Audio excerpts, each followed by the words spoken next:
Hello and welcome to The Shed. I did invite Joe Swinson and Nicola Sturgeon to join me tonight on the grounds that I get better viewing figures than ITV, but they were too busy in court, finding out they were as likely to get on a debate with Jeremy Corbyn as he is to take a firm position on Brexit. And let's face it, they're hardly the first women to be given the cold shoulder by Boris Johnson, and that's just this week. So here I am on the kind of crisp winter's evening it's impossible to sweat on, even if you don't have a medical condition that prevents you from doing so. I personally receive huge doses of adrenaline from performing comedy most nights, which means I haven't sweated since 1998 when I left my job as a butler at the Woking branch of Pizza Express and moved into talking bollocks full time. Speaking of talking bollocks, I don't think even I could beat Prince Andrew's phrase, "My judgment was probably coloured by my tendency to be too honourable," the royal equivalent of the job applicant who claims his real problem is that he works too hard.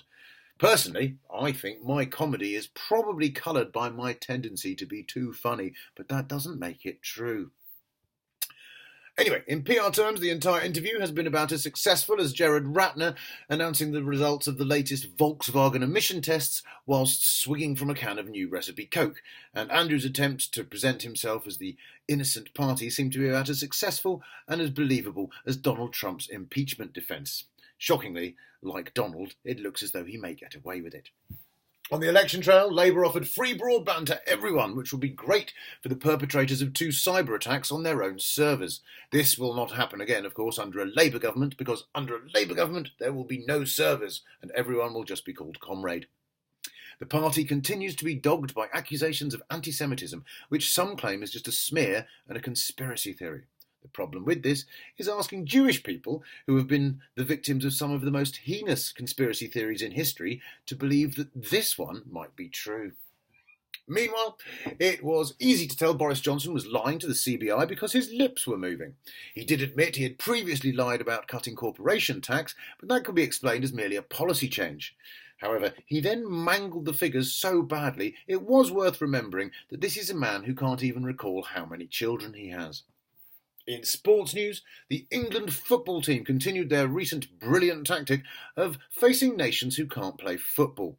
Hey, it got us to the World Cup semi-final in 2018. Who's to say we can't go one better at the Euros, as long as the players stop scratching each other's eyes out and the fans stop booing the wrong one. In tennis, it appears that the old guard have now officially got old, although Andy Murray remains the only one to have actually had a hip replacement.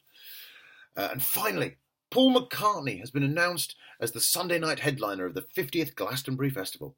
I'll be there to see if he murders Hey Jude again, as he did at the opening ceremony of the 2012 Olympics, which is, ironically, what Nigel Farage, Boris Johnson and Dominic Cummings seem to have done to the legacy of the London Games. And that's all from Technophobe Amateur News Shed this week. Join me next week when apparently the Duchess of York will be guest editing Razzle to take a little heat off her husband. We'll see you then.